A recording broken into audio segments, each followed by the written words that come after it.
welcome to Super Turbo 64, the podcast in which two friends talk about the fine art of video games and everything that goes along with it. I'm Jason Vandervoort. And I'm Jeff Ross. All right. Welcome. How are you doing? I'm doing pretty good. How are you doing? I'm doing well, doing very well. So, let's just... What you been playing lately, Jace? I've been playing an RPG called Trails in the Sky. It is the start of this really, really long, overarching story about like a civil war, essentially. Now is this like a fantasy world? Fantasy-ish. Like there's monsters in it and there's magic to an extent, but it's like by and large the magic is kind of has some scientific roots in it. Like it's not Tolkien magic. It's not totally fantastical. Not really. No. There's elements that get a little bit more fantastical, but it's pretty grounded ish. Okay. I mean, as grounded as like JRPG games get, I guess. Sure. Yeah, but like the crazy thing about these games are, so The Legend of Heroes, which is like the larger brand that these all encompass, has been a franchise that's been going on for decades. Okay. And so then you have Trails in the Sky, which in itself is a trilogy. Okay. And then it's also the start of another like big overarching story. And like you've got Trails in the Sky, those games. Then there's a middle section there. It's either like it's called the Crossbell arc, but it's never been made available here in the States, so I've never really paid much attention to it. Okay. And then you've got Trails of Cold Steel, which is what I started with. Which it's like starting with Return of the Jedi. It is, huh? Yeah, kind of. I mean, each thing, like, and even within those subsets, like Trails of Cold Steel, there's 4 games. Wow. I know, and each of these games, like, they're like 50 hours a pop. And Trails in the Sky, I think they're expected at like 50-ish, again, so it's like, there's a lot going on. And so, like, even though the beginning of each arc, I guess, does kind of start from scratch a little bit, there's still all of this extra lore and background that's going on. And so when I first started with Cold Steel, I was just like, this is cool. It's a cool new world. But it didn't take me long in my playthrough of Cold Steel where I was like people were talking about major events that had happened, because all of the countries present referencing prior entries. Exactly. Like these countries are at war with each other. And so like there's talks about like these big events that happened. And I'm like, I have no idea what any of this is. Mm-hmm. And so by going back and now playing Trails in the Sky, I'm just thinking, hey, let's get a little bit more context here. Okay. And like I said earlier, the 2 games that make up the Crossbell arc, they are unavailable here in the States through completely legal means. And yeah. And so I likely am not going to be able to play them. Okay.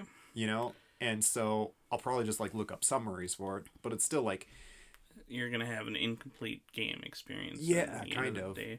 So you're going from the final entry of Trails of Cold Steel to the first entry in Trials in the Sky? Yes. So you're going from Return of the Jedi to Phantom Menace? Kind of, yeah, which, sorry for anyone who has to do that way, watch Star Wars that way, but, like, I think it's just, because, I mean, I played the first 2 games of Cold Steel, and I realized, like, hey, I'm getting invested in these characters, but I'm also getting invested in this world, and, I wasn't ready to pick up Cold Steel 3 yet.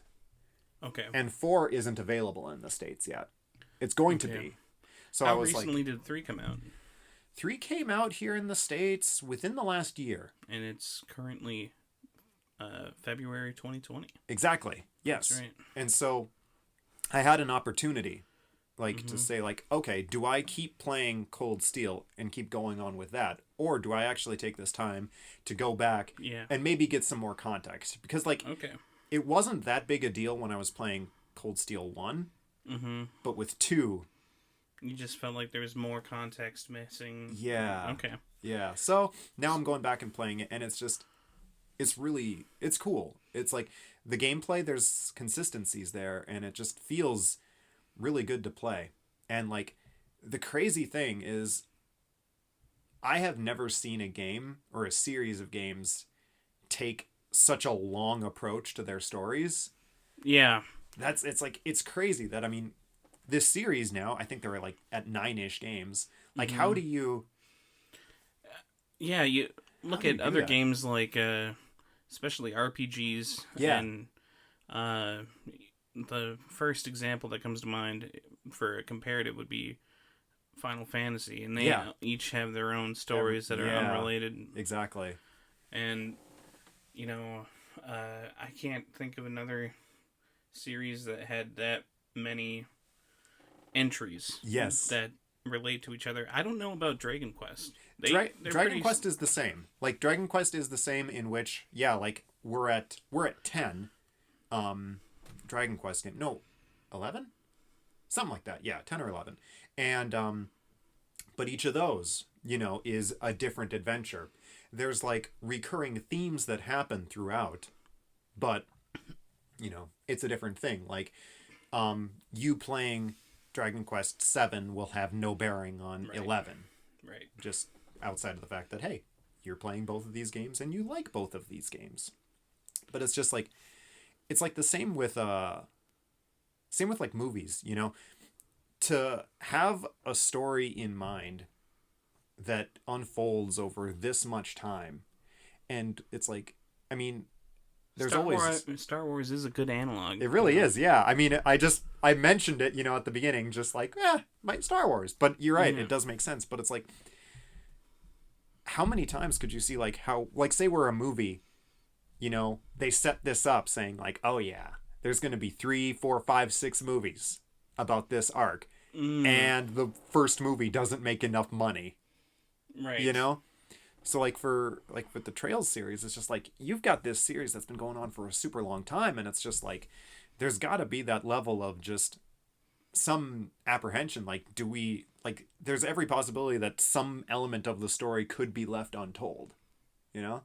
Sure. Like you're a little worried that it might end suddenly before it's finished. Yeah. Well, it's like, for me, that happened with Mega Man Legends 3.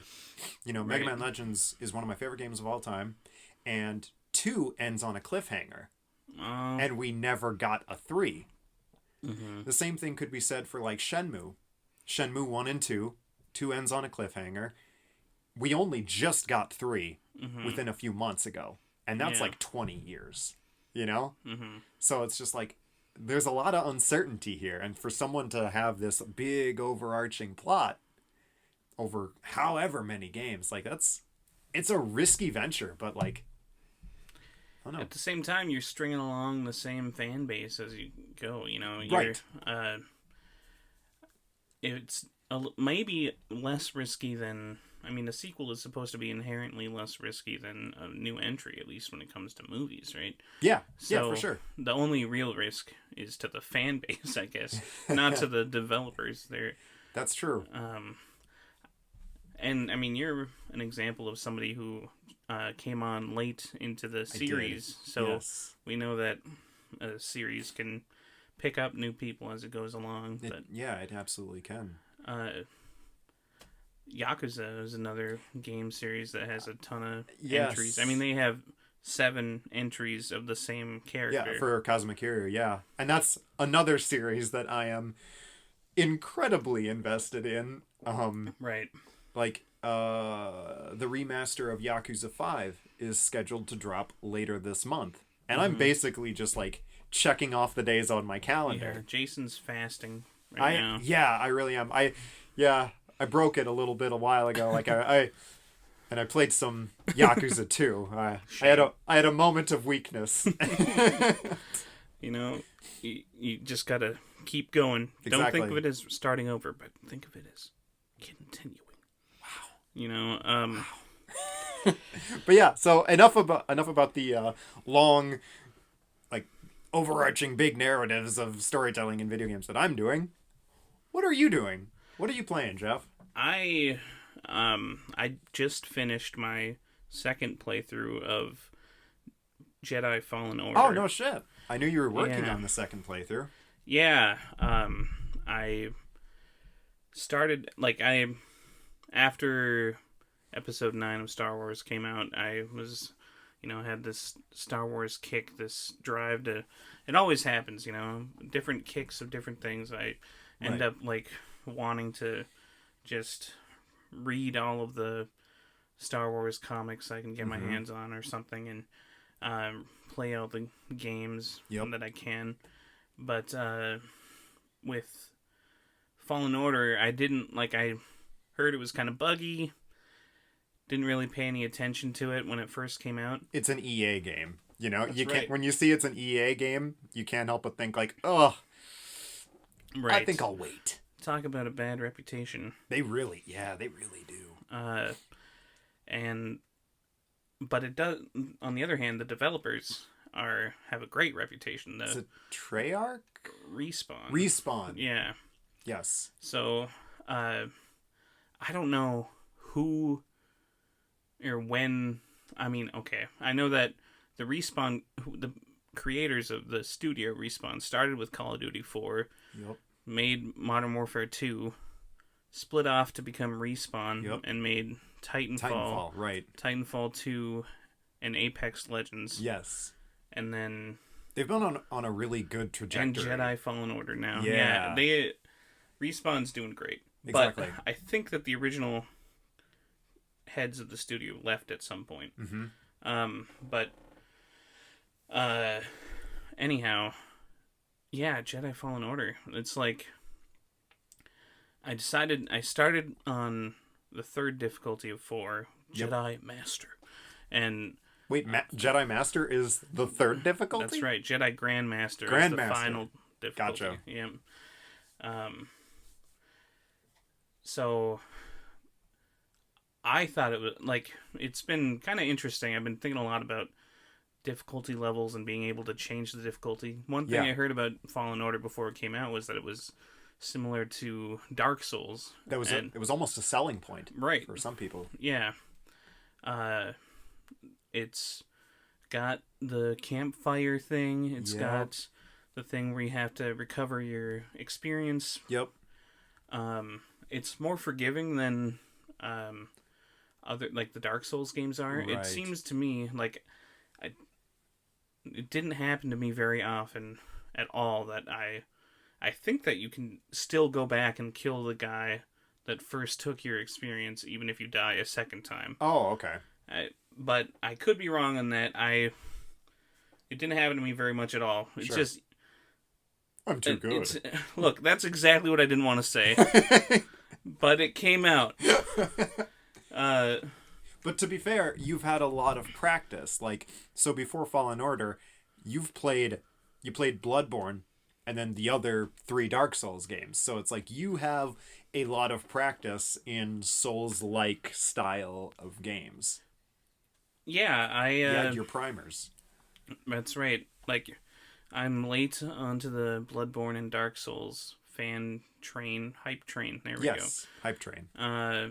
And I'm happy to be on the ride. Exactly. You're still on the train. Absolutely. You didn't get the best seat on the train. You're a little bit far away from the concession area. Unfortunately, I'm standing up holding onto a pole, but Oh, yeah, right. it's You're thinking subway train. I'm thinking those trains that go cross country. Sure. Yeah, you're right. I like the subway analog a little bit better because you're just you're standing awkwardly close to someone. and yeah, you're just the train is very busy, overused. Yeah, the Dark Souls train is It's like an overcrowded subway right now. Yeah, absolutely. And that's good. I haven't played Sekiro yet, and I don't know why I need to confess this. I didn't like Dark Souls 2 very much at all. It's a common thing. So I've heard. But 1, 3, and Bloodborne I thought were all fantastic. Right. But it was people I knew talking about Fallen Order that really made me want to try it. Exactly. Well, it's like, just for that bit of context, Jeff and I work with, several people who, like ourselves, are big into video games and are also big Star Wars fans. That's right. We actually have, we work at the same store. Exactly. In our day job, not just in our podcast work. Exactly. Yes. And so, like, Fallen Order, outside of, being a big budget Star Wars game, which gets a lot of attention, it also just happened to have a lot of attention just amongst, like, the circle of people that we work with. Yeah. And what was the same with, like, The Mandalorian? Right. It's like a lot of people around us are kind of on same varying scales of that Star Wars fervor. Right. Like, that you're up in right now. Exactly. If Rise of Skywalker brought me up to like an 8.5 or something, right, then Mandalorian brought me to that 9.5. Yep. I'm like, I just gotta get more in my veins. Yep, exactly. It's never enough. Right. But thankfully, there's always more Star Wars to be had. That's apparently it's infinite. I've found. I read a couple books. Yeah. Recently, I bought an omnibus of Star Wars comics. It's the thing is huge. It's really heavy too. Like, man, it's like. You almost kind of think like it looks like one of the 10 Commandments. Like it's just this huge. It is written in stone, unfortunately. Yeah, I know. I kind of wish it was on paper. Exactly. Made the UPS driver really struggle bringing it over. Like, here's your comics, sir. It broke my doorstop. My doors. What is that? Stoop? Stoop. Yes, it's a stoop. So on my first playthrough, played on hard mode basically. Then I played on very hard mode. Yes. And it was barely different. I don't think if I had gone back and played very hard at the beginning, if I played very hard like 2 years after, I wouldn't have noticed a difference. Really? They're that similar. Okay. They what is the difference? Like it's a couple of just like small contextual changes, isn't it? So they have 3 meters in the difficulty menu, which I think is kind of cool. It shows you exactly what it changes and by how much comparatively. That's neat. I like that. Yeah. So it has enemy aggression. Okay. Parry timing. Okay. And I believe maybe health is the other one. Like your health. Enemy health stays the same, which I think is regardless of what difficulty you're doing. Yeah. Okay. I think that's pretty smart. It is. And because like it just makes sense with a lightsaber, to chop a stormtrooper in twain. Unfortunately, it's not violent enough for decapitation or anything like Force Unleashed or something. It makes me kind of sound like I do have bloodlust in me. I do. I have to say you almost backed off from it. You're like, you know what? I do have bloodlust. Bloodlust and proud. Yeah. I've actually I haven't played the Force Unleashed games. They're fun. I have the second one. That's the better one. Yeah. Yeah, I think I've got. Yeah, I've got the second one. No, yeah, there's been a couple of like big Star Wars games that I never played. Like honestly, I think the only Star Wars game I played was the Jango Fett one on PS2. I didn't even know there was one. Yeah, you play as Jango Fett, like that's cool. taking on bounties and the like. Huh. Yeah, it's neat. I think you can get it on the PS4. Like there's really? a small grouping of PS2 games that can get on the PS4. I think it's one of them. Huh. My favorite until Force Unleashed was Jedi Academy 2. The only Jedi Academy game I played. Right. But that had like dueling stances. The multiplayer was the real draw, where you could have like, you crank up your force abilities and you crank up your health and everybody's got a lightsaber. Yeah, regardless of who cares about the guns. That's the thing. No, yeah. If you're playing a Star Wars game, you want to have a lightsaber. Like and when I played the campaign, you don't start with a lightsaber. You go at least 2 levels in with just first-person blaster fire. Okay. And weird. Yeah. So I bet that makes you feel like you earned it when you finally get that lightsaber. That makes sense. Yeah, I believe that. But it's been many years since I Right. played it. I'm thinking about buying it for $8 or $10 on the Switch or PlayStation or whatever. We thought about it for a while. Yeah, but it was then on sale, but it doesn't have the multiplayer. it doesn't have the multiplayer. Just like it's heartbreaking to an extent. But yeah, like I don't know. There for a long time, I think I just kind of had this little like this stigma that it's just like Star Wars games. They're just like I think I felt like they were cash grabs, you know. And so it was really hard for me to validate maybe like trying them. Yeah. But I've learned since then that that's obviously not true. Like there's some really, really good Star Wars games out there. There Right. are ones out there that are cash grabs for sure. Like you get side-scrolling things of the old Mark Hamill movies, you know? Yeah, right. The Ridge-Tridge, The as they're Ridge-Tridge. better known. Yeah, exactly. The Mark Hamill movies. That's what's important. if your Star Wars has Mark Hamill in it. But yeah, to get you back on topic. No, I quick looked it up. Nice. It is parry timing leniency, enemy aggression, and damage received. And so damage it is received. kind of like your health, basically. Oh, yeah, same diff. So you take, like, I still would have, like, one-hit kills on me from certain bosses. Dang. Like, in hard mode. Like, especially at the very beginning and the very end. Like, and that's kind of, I think I said this to you before, but I think the bosses that took the longest for me to finish were the first mini-boss and the final boss. Right. And it's just because you have to learn the game and get used to the mechanics and all that, but Kind of reminds me of that first mini boss that you fight in Dark Souls. right. Like the prison Taurus. guard. Oh yeah, what is that guy? Yeah. Uh, Because like he teaches you that like, you know, to get behind your opponent, find weak spots and like I don't know, just teaches you the timing of combat for those bigger enemies. he's a demon of some kind. I don't remember what kind. Right. And then the next boss is the Taurus demon. But flashbacks, man. Yeah. Yeah, I must have been feeling cocky because when I played the next game I'm playing, which I started a couple days ago, I'm replaying the Uncharted series now. So good. It's a great series. I think that just to stay on topic, the difficulty, like I had heard, I think it was Video Game Donkey had said that playing Uncharted 4 on Crushing was like one of the best shooters he's ever played. Okay. And I'm like, oh, that sounds interesting. I want to try it out, you know. And so I went back to the remastered thing. It just came out on PS Plus for free. Right. Always pay nice. for it, you know. Whatever. Yeah. But free-ish. For free-ish, yes. And so I started it on Crushing, played it for a few hours that way, and I finally got to a spot where I'm like, every time I died, I paused, hovered over the difficulty change, then went back. I'm like, I don't want to change it. I finally lowered it down to hard, and I'm moving through the game at a much faster pace. Right.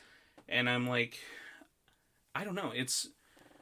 You have to wonder if you're depriving yourself. Like, there's a reason that Dark Souls doesn't have the difficulty slider on there. Exactly. Because you get that satisfied feeling. Right. If you manage to push through. Right. And with Uncharted, it's like, it's sort of like they have two different games. Yeah. Honestly, depending on how difficult it is. Right. If it's on Crushing, you have this slow-paced pop up and shoot somebody shooter. But if it's on normal, you get like this action movie simulator. That's the thing. Where you're just gunning people down. Right. And that's the thing. It's like the difficulties in games, like sometimes you'll see it when you're like selecting the difficulty on the game from the beginning. Like sometimes I forget which game it was, but like at its highest difficulty thing, it's like it even says this is the way this game is meant to be played. Right. You know? God of War. God of War. This is God of War, I believe, is what it said for the final difficulty. Yeah, that sounds about right. But and I remember like a big thing that I remember is like on the newer Wolfenstein games. If you pick like when you click the various difficulty things, it like shows a graphic of a BJ Blazkowicz like so normal or like he just looks like him. Hard, he looks like he's trying a little bit more, like he's having a rough time, and like the hardest mode, like he's covered in blood and he's got this maniacal grin on his face. Yeah. And then if you do easy mode, he has like a baby bonnet on and a pacifier. Great. Yeah, exactly. That makes you feel great when you pick that. Exactly. Yeah. And it's like, I think the difficulty, it should always have this thing of like how it reinforces what you want that game to be played. So like when I think about Uncharted, you know, I think about it as like it's Indiana Jones in video game form. And so I want it to have like this incredible, like frantic, fast-paced bombast. To it. Right. Like for me there isn't much appeal to playing Uncharted on crushing difficulty because like you were saying, it completely changes your approach to the game that, at least in the case of that game, doesn't feel true to what the game is going for. Right, and it's sort of like you're abandoning this story for a actually well put together shooter because, I mean, not that it's not well put together at normal or something like that, but I feel like if you play it on a lower difficulty, I found that you can really get into like this kind of dull trance when you're in like it's kind of interesting. Like I had to really focus when I played on Crushing and Hard because I, especially on Crushing, you know, every time you shoot at somebody, they duck, they move side to side. Like I can't think of another shooter that they like actively try to dodge your bullets while you shoot at them. Yeah, regardless of difficulty, like enemies still jump out of cover like to try and shoot you, and it's just like oftentimes the hard mode thing is just like, yeah, you just basically die really quickly. You know? Right. And what I like other things that Uncharted has going for it is that like enemies are afraid of bullets and grenades. Yeah, and that's like. So it has good AI, in other words. Yeah. And so there's a method of like you can cover shoot for yourself as you move. You can run and gun and stuff like that. So it has mechanics in the game that are definitely designed to be like a higher level shooting game, something that you can really focus on the mechanics in that level. And I found it was kind of funny to me because I felt like it was at the most that Crushing had the most accurate representation of Nathan Drake going, "Oh crap!" whenever he ran into more enemies. I'm like, and he would say things, "Where are these guys coming from?" Like, when you're playing on normal mode, you're like mowing people down. It's like, "Oh crap! I have to waste more bullets." Yeah, but this, like, you feel the "oh crap" the way he does. Exactly, and like, I think that it changed. Like normal mode. It's like the game is 40% exploration and oh shit, I'm in Math Town now. 60%. No, welcome to Math Town, baby. Yeah, can you tell you ain't welcome here? No, I am not. I was gonna say like 30% shooting, 30% puzzles. You know? Okay. So but then with Crushing mode, the game is like 75% shooting. Gotcha. And then 10% exploration, 15% puzzles or something. You know, whatever. Yeah. But, so you're kind of sliding what your priorities are. Right. And the interest, I bet that Naughty Dog got better at it as the series goes on. That reminds me because you played through The Last of Us. Yeah. On grounded mode. I did. And that's what it was called, right? Grounded mode? That's right, yeah. Yeah. And I remember that was like... That was very difficult. Yes. And like, to me, that makes like... Again, a really crushing, realistic difficulty for a game like The Last of Us makes a lot of sense. Like, Yeah. you feel that dread. Right. It really fits well with the game theme, where you're like conserving every bullet. Yeah. And you're just like scared of your enemies, basically. Right. And you could say that Uncharted has that going for it if you like, oh, it's because they're afraid of the overwhelming odds, and like or Nate is like trying to do the impossible and get past 500 people to steal a golden statue or something. Right. But yeah, no, not like it. That's why I switched it off of Crushing also, is because there were times where you would be like walking along and enemies would pop up from way over there and shoot you to death. I'm like, okay, there's no way I could have done that part without dying. Exactly. And, like, so I love it. The biggest difference between Uncharted and Fallen Order, the load times. Oh. Instantaneous in Uncharted. It's like a minute every time you die in Fallen Order. Yeah, it's rough. That is rough.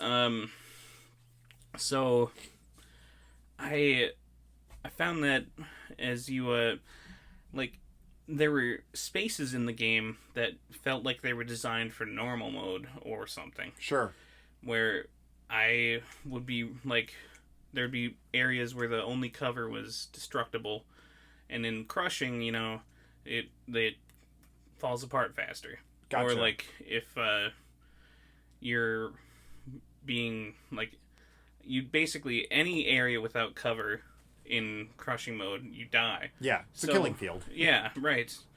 So when I would find that spot, or if I would find myself in those situations, I ended up thinking like, I should lower the difficulty so the game is more fair. And that's the other thing, is fairness is what we want in any game. Exactly. No matter how hard it is or easy. Right. But I don't know. Like, talking about, and I got way off topic, kind of, but talking about like difficulty sliders where it had the baby face, like I feel like the maniacal face should be on the easy mode. If he's covered in blood, right, just rampaging through Nazis like they're nothing, like it's such a good example of how like easy mode can be a feel-good thing to just slaughter Nazis. Exactly, yeah. And then like the real struggle should definitely be on hard mode, like or something. I know there's a lot of games where like I will see they've replaced the word like easy or beginner in their difficulty setting for story. Yeah. And so it's just like, hey, this difficulty, it's just, you'll have minimal resistance. If you're just interested in playing this game for its story, here is the difficulty that you pick. Right. And like, it's interesting because, you were talking about how in Fallen Order and on Uncharted, you were trying to have that difficulty that really made that most authentic feel for the game for you and like presented the most fun experience. Right. And so like, it just kind of, as I was saying at the very beginning of the episode, I play a lot of JRPGs. Like that's a genre that I am very, very into, or just RPGs in general are really my jam. And so there's been more than a few times, like I will play a JRPG on easy mode just because like, I'm in it for the storyline of what is going on in this game. And it's like, most JRPGs, like their combat system is some variant on just, your classic turn-based. Yeah. Some of them do some really cool and unique things with it, but at the end of the day, 9 times out of 10, it's turn-based combat. Right. And there's only so much you can do with that. And for me, like, what will happen is, like, one thing I absolutely despise doing in games is grinding. Right. Like, I just do not want to spend an hour in this area fighting the same enemies over and over again to make the next area easier. Yeah. So, like, most recently, I think, I did a second playthrough of Persona 4 Golden. And I think it would have been, yeah, it was a New Game Plus. And so I just was doing New Game Plus, and I played it on easy. Mm-hmm. So for me, and what I felt to be the most fun and engaging part of Persona 4, which was, sharing in this mystery with your friends and doing the social links and everything, that was able to be front and center. Right. And then I was able to do dungeons in like a day. Game time, not real time. It made the dungeons just a breeze. Mm-hmm. And, like, not saying that Persona 4's combat is bad. Right. But it's not what I'm in it for. Yeah. Yeah, and I mean, that's player choice right there. Right. And that's something that most people want, is the choice. Yeah. The problem is choice. It's my best Keanu. That's good. Thank you. Yeah, I feel like there's two options. Yeah. With an RPG that has turn-based combat, especially random encounters. Right. Like, if you hate grinding, if you turn the difficulty up, every fight is a boss fight, and every fight is important and difficult, and you have to strategize and use all of your resources. But if you turn the difficulty down, you can be the hero of the world and go through the game as you want to at a much faster pace. Right. And so what I'm saying, and this applies to Uncharted and Jedi Fallen Order, if you play on normal mode, you're wrong.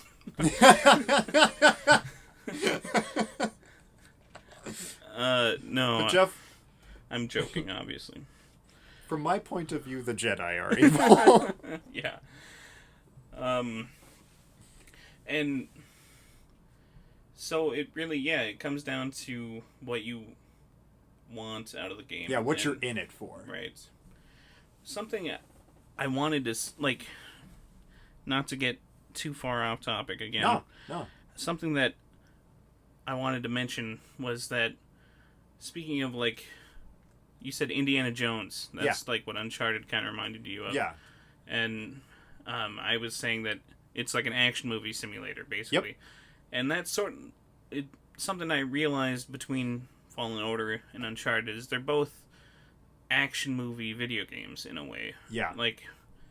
They're both like Lucasfilm stuff, basically. Yeah. And yet one doesn't lose its pace at the highest difficulty because the fights are still short. Yep. And the fights are fair. Yep. And one, Uncharted 1, like I said, it probably gets better as the series goes on. I would imagine so. Yeah, I mean, they're developers with getting more practice as time goes on. And I know that Naughty Dog did great with The Last of Us. Oh, for sure. So, anyway, I think that it's weird that they can have two action movies here that one they both still feel like them. One is both. Yeah, one feels like an action movie at the highest difficulty level, and one starts to feel like a war simulator at the highest difficulty. Yeah, right. And that's what, when it comes down to, with these games, and using the difficulty to make it more in the spirit of what the game is supposed to be. You know, I remember it was kind of interesting to me. I think it's Halo that the third difficulty, heroic, is the one where it says this is the way Halo was meant to be played. Gotcha. So not the hardest mode, but yeah. Right. And so there's a balance. It doesn't it's, I don't know, it's kind of cool that you have all these options, I guess. And at the same time, when I played each developer has a view of what that difficulty, could be. I feel, and I couldn't say the same for Bloodborne, but I could say for Dark Souls 1, I don't think I would like it as much if it were easier, Sure. And so they're protecting us from ourselves when they take away the difficulty level. So should Fallen Order have, it probably shouldn't have taken off that difficulty thing. like the difficulty selector, because it's supposed to be like any Star Wars game is supposed to be for everyone. Exactly. And that's the thing, because Star Wars, you know, even though like Star Wars has always done things that are maybe possibly more geared to their more adult audience, and some is more geared to the younger audience, like you said, still at the end of the day, Star Wars is for everybody. And Dark Souls, I mean, Dark Souls and the genre that it basically inspired, it's big now, but it's spent a long portion of its days being pretty niche. Yeah, I feel like... So it's like... Well, Demon Souls was definitely niche. Exactly. And so, like, you think to yourself, like, you know, you get these people who are saying, like, man, I wish Dark Souls... I wish Dark Souls was a lot easier so I could play it. Yeah. And like, the first allegory that I kind of think of in comparing that is just like, man, I wish Mortal Kombat didn't have so many dismemberments, because then I could play it.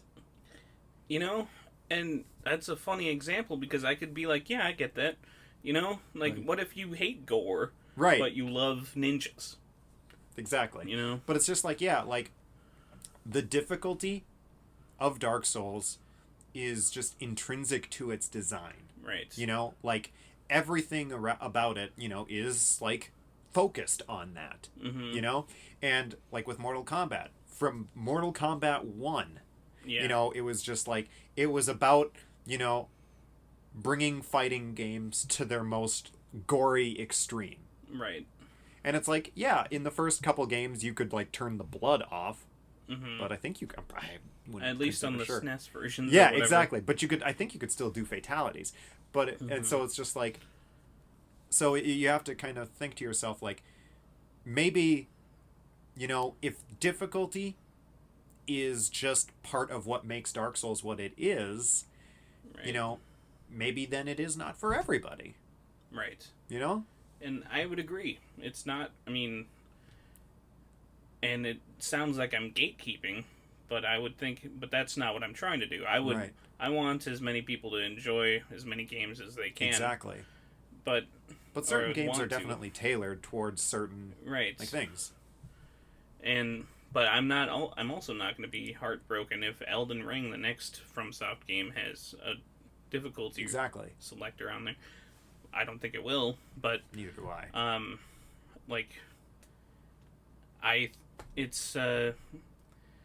I think I don't know. Like, I'm really split on whether or not that would be a good idea for that game. Like, and I would probably play it on the hardest difficulty. Yeah. But maybe I would be tempted, like with Uncharted 1, to go back to hard mode, or then lower and lower. Well, because, I mean, throughout the times that you were playing the Dark Souls games, I can think of maybe a couple of times when you were really, like, hopelessly stuck on a certain boss.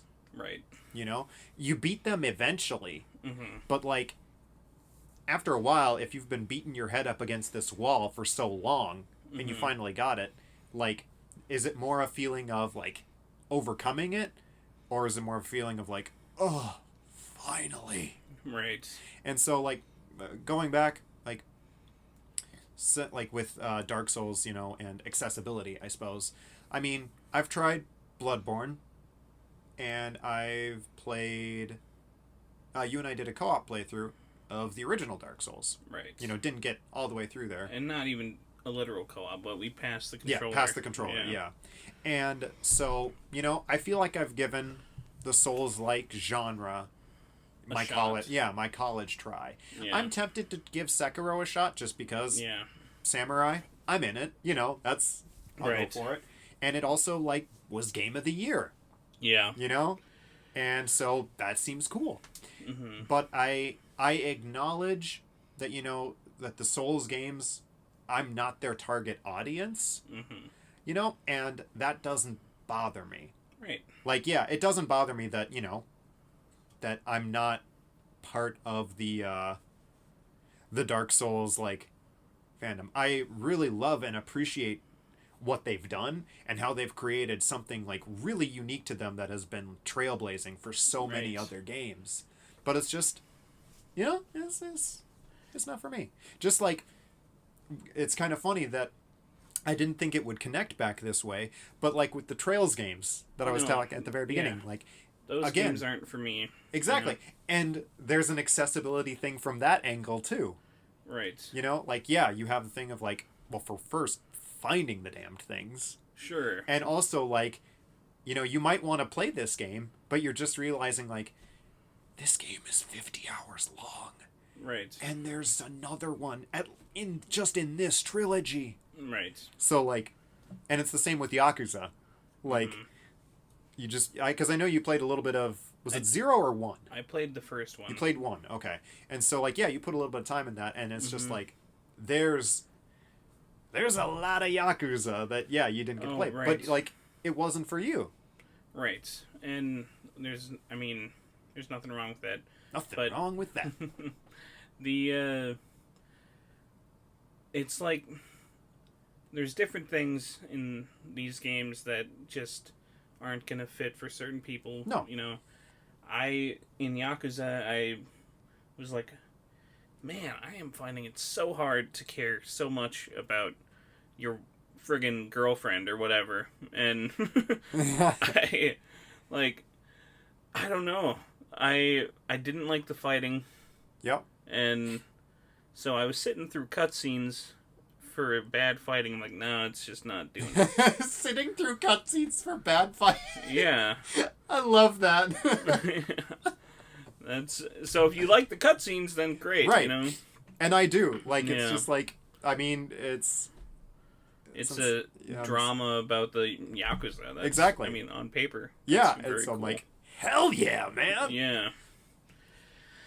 And then I haven't enjoyed that many turn-based RPGs. I haven't tried that many turn-based RPGs. I tried Persona 5 last year and I loved it. Oh. And Persona 5 is just such a... Mm-hmm. It's an exception to so many rules. And the funny thing, relating back to difficulty, you talked about Persona 4. Mm-hmm. I tried that, I think, on normal mode. Yes. And because I was thinking, like, that normal mode on Persona 5 might have been a hair too easy. Yep. But I'm like, oh, Jason's playing it on easy. I saw your file on there. I borrowed his... Yep. I borrowed Jason's Vita, and... I bought a Vita just to play Persona 4 Golden, like most people. And, so... I'm sitting there like, well, I'll split the difference and play normal mode then.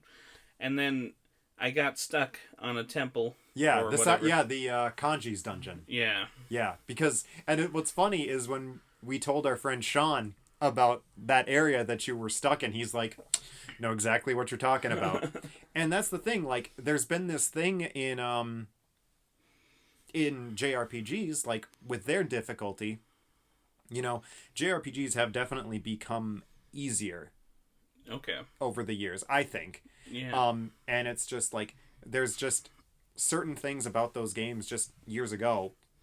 Mm-hmm. Part of it was an accessibility issue, because like certain things in their menus were just really archaic and just didn't feel good.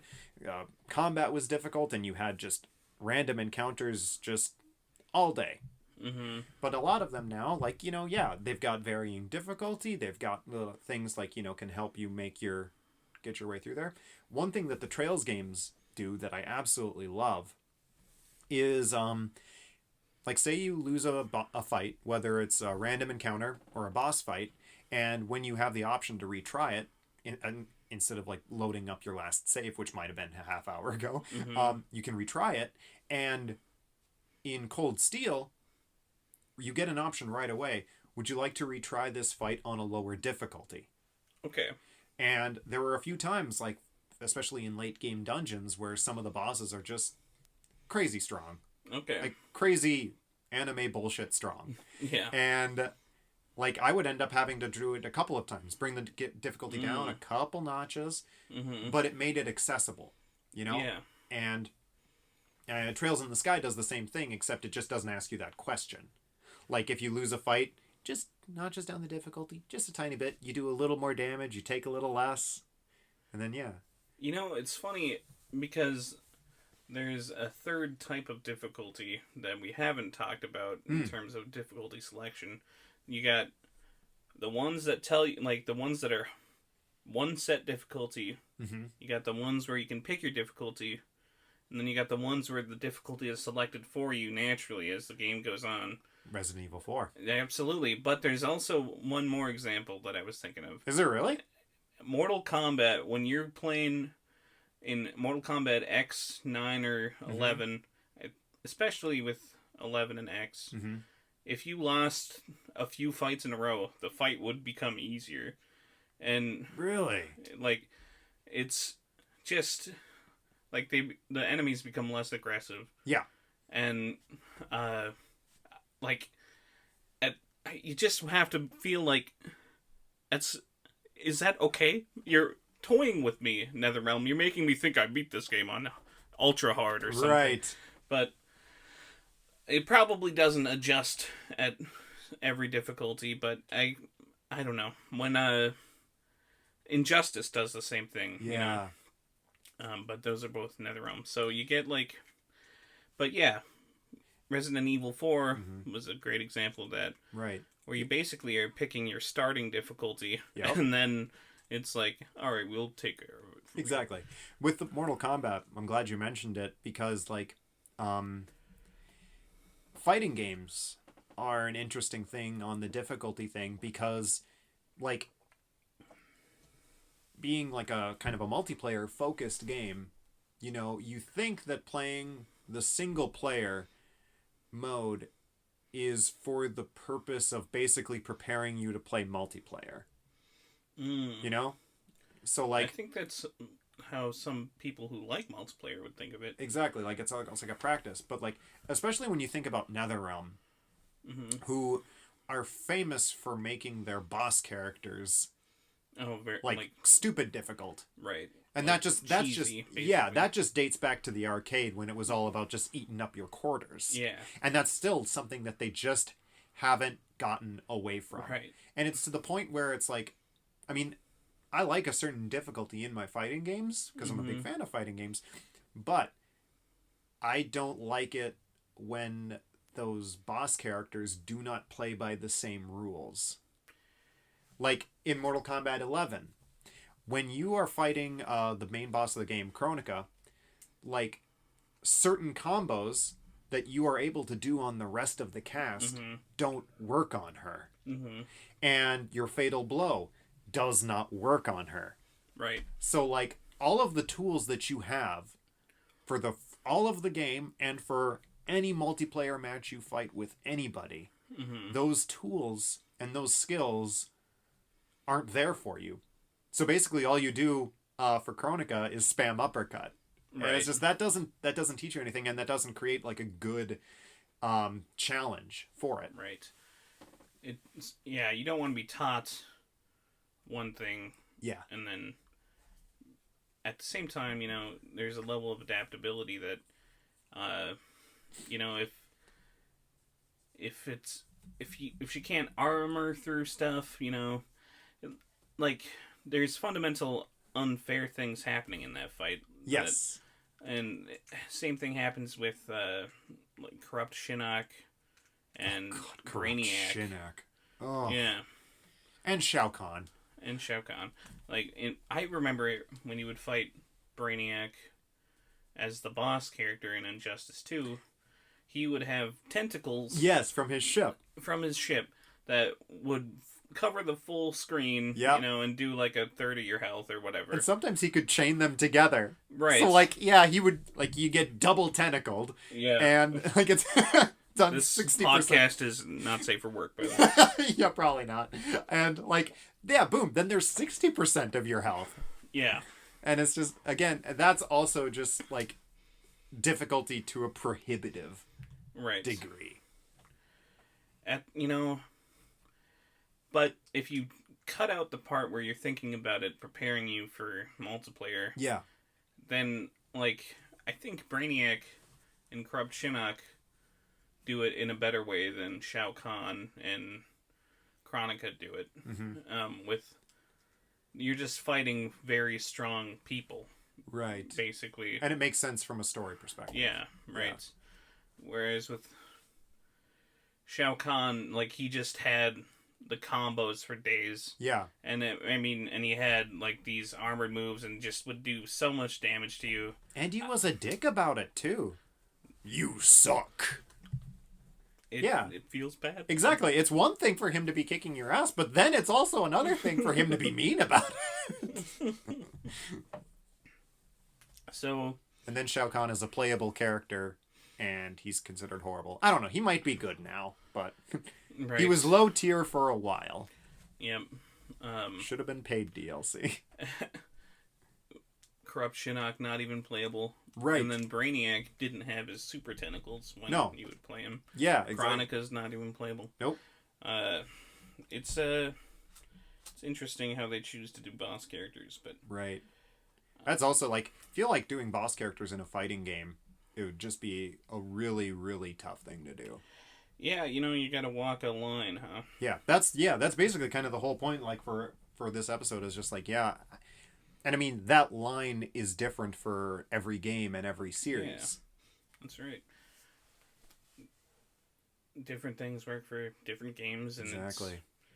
And we should be grateful for it. You should, yeah. And that's the thing, yeah, because, like, just because, as we've gone through this episode, it's just like, we've been looking for variance in difficulty for these games, both of us, for different reasons. Mm-hmm. Whereas I would be like, I would just like to relax and enjoy the storyline. Mm-hmm. And you're like, my body is ready for this trial. Like, yeah, right. I am going to rip this game apart. And it's just, yeah. And I'm glad that most games offer it, for right. that. So, like, I have every intention of playing Fallen Order at some point. Mm-hmm. I didn't get the same Star Wars kick that everybody did. After Rise of Skywalker and Mandalorian, I was like, all right. I'm fulfilled. Yeah, basically. Yeah. And like, but I would love to play it, especially now that I know that it is good and that EA did not mess up another Star Wars game, Right. No, it's a valid concern. Yeah, for sure. The stories about it being buggy are both true and overblown, Right. And that's always something that can be fixed with time. I don't think it will be. At this rate, it's been a few months, Oh, yeah? It came out on the 11th. Okay. No, I'm sorry, the 25th of November. I just saw a poster for it today. Gotcha. And it's been a few months now. A couple months, I suppose. Yeah, maybe like a month and a half, okay. I guess, at the end of the day. It still could, I suppose. It could still, yeah. It's just that it's like, there's not a lot of profit in them fixing the bugs of the game. Yeah. And that's unfortunately the reputation EA has. Is exactly. That they're not gonna fix something that's not gonna earn them some more cash. Right. Now, is there any talk about like DLC for Fallen Order? I haven't heard anything. Okay. I hope to be wrong. Sure. But I haven't heard about any DLC. Okay. I know there was downloadable, like, you could get the super edition when you bought the game for $10 more. Yeah, which contains skins. What? Oh, skins. Yeah. Great. But the bugs definitely don't matter. Honestly, it made me chuckle a couple of times. Sometimes bugs can just be really funny. Like, they create really funny experiences. Right. The game only crashed on me twice in my, and I played it through twice. I think once per playthrough is very acceptable. Yeah, I mean, that is fine. How many hours do you think you have between the two? Does you have any... It doesn't keep track, does it? It doesn't tell you. Okay. But I would probably say, like, 24 hours or 30 hours or something like that. That's not bad. No, yeah. So it's probably 12 to 15 hours by itself. Sure. That's good. Yeah. For someone who typically ends up playing like 50-hour JRPGs, a 12-hour campaign or 15-hour campaign seems refreshing. Yeah, right. Like, I was just looking online to see, like, I wonder how long Yakuza 5 is going to be. It's like 45 hours, and I'm like, That's the good stuff. That is, yeah. I was just like, all right, well, because I mean, I've had Yakuza 6 for a long time. Right. And I was just like, and it runs on the same engine that Yakuza 2 does, and Yakuza 2 is my favorite, or at least the remake of 2 is my favorite. And so I was just like, I was ready to get to 6. Yeah. You know, and 5 is like my last roadblock. I know, it's Jason's got incredible willpower. I do. Did you buy 6 already, right? Yes. You bought 6 a long time ago. I did, yes. And you've been holding off, playing every other game first, and that's something that not a lot of people could do, I think. Yeah. But, yeah. I don't know. It's just like, and the case for that is just like, yeah, I'm very invested in it, you know? Like, whereas, you know, you had trouble, like, becoming invested in Kiryu and what he has going on. I am. Like, I won't deny, there's been some stupid shit that has happened throughout the 5 games that I've played so far. Yeah. Well, you played 0. Yeah, so 0, 1, 2, 3, you haven't 4. played 5 and 6 yet. Yeah. Okay, 5 and games. so, like, for those, like, there's been stupid things that have happened that have put, like, slight dampers on the experience, but it's, like, overwhelmingly positive. Yeah. Overall. Good. So, like, but I'm just, man, I'm ready to play 5 and 6, and I'm also ready for Yakuza 7. I don't know when it hasn't been announced for the States yet, or like a date for it, but it's just, my body is ready, Jeff. Yeah. How did you feel about that detective game that came out? Oh, Judgment. Yeah. I thought Judgment was really fun. Like, it's cool to play.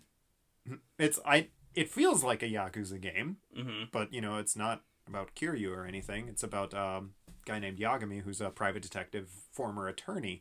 And they do some light elements of making you feel more like that. But, you know, you're still going around, beating up gangsters, and singing karaoke. Okay. So, I mean... Okay. That's my game plan. Beat up gangsters and sing karaoke. And it's just, I don't know, it was a better story than I had encountered with like the last couple Yakuzas. Okay. Yakuza 4, its story was a tad weak, and so that's why I'm a little worried about 5. Okay.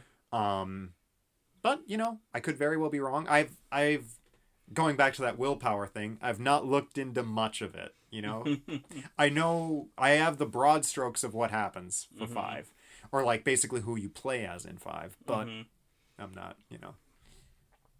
Well, that's cool. What's on the horizon for you in the wide world of gaming? You're playing Uncharted now. Yep, I will definitely be playing, unless I get bored, which could happen at any moment. Yeah, any moment at any time. I could become bored. Yeah. I will be playing through 1, 2, 3, 4, and Lost Legacy, I think it's called. Yes. Which is a fun game also. Yeah.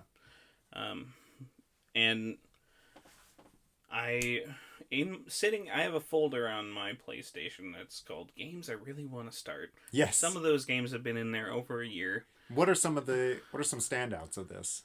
The newest ones I've got are Oxenfree.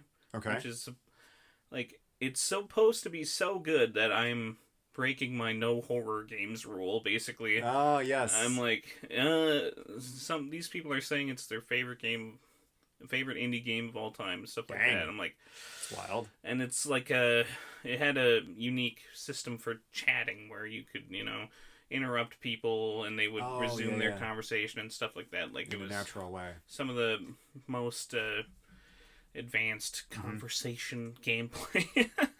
I'm into that shit. Hell yeah. Yeah. And hook me up.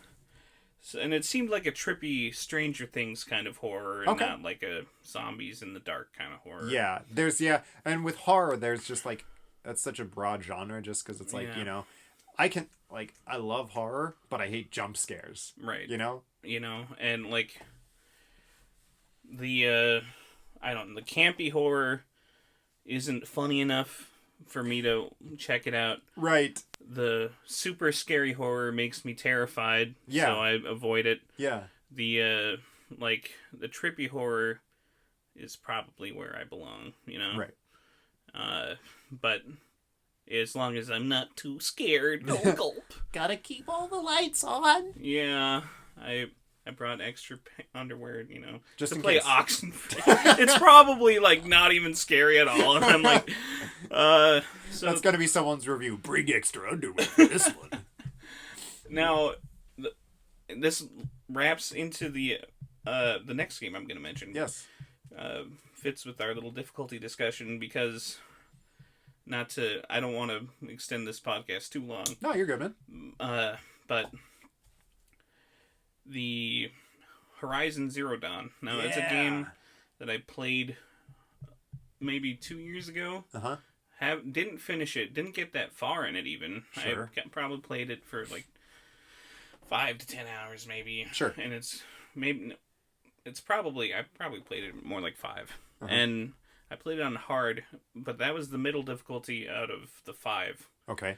And it was fun, but the fights would go on far too long for my liking. Sure. Because it's an open world game, and you'd be having to march across the tundra or whatever to get to your next objective. Mm-hmm.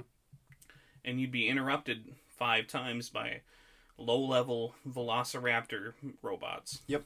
Robo-dinos. And when you're playing it on a too hard of a difficulty like I was, I found that it would make me get annoyed with the fights. Right. Whereas I feel like if my arrows could kill them after a couple shots, it'd be like, yes, I'm a badass, moving on, Mm-hmm. And I think that's another thing that, the difficulty slider, really, you need to love the game if you really want to throw it on to the highest difficulty. Yeah. Because,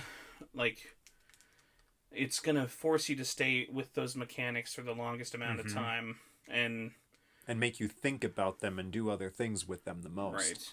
Right. I absolutely loved The Last of Us, and so playing it in grounded mode felt right, and it felt fair and cool. But the fighting in Horizon Zero Dawn is mostly shooting arrows at weak spots. Yeah. And you have to change the type of arrow depending on the color of the dino, much like Pokemon. Much like Pokemon. No, I'm oversimplifying it to annoy somebody who loves the game. But anyway, I'm gonna try it on normal next time I play it for sure. And I'll tell you how that goes. All right, well, that sounds like a plan. So I think that fairly well wraps up this episode, I think. Yeah. Yeah. Well, so this has been our civil debate about difficulty in video games. Yeah. Tune in next time where Jeff and I will have a civil debate and probably agree with each other at the end of it. Absolutely. So until next time, I hope you all have wonderful days and all that. Have a good one. Bye.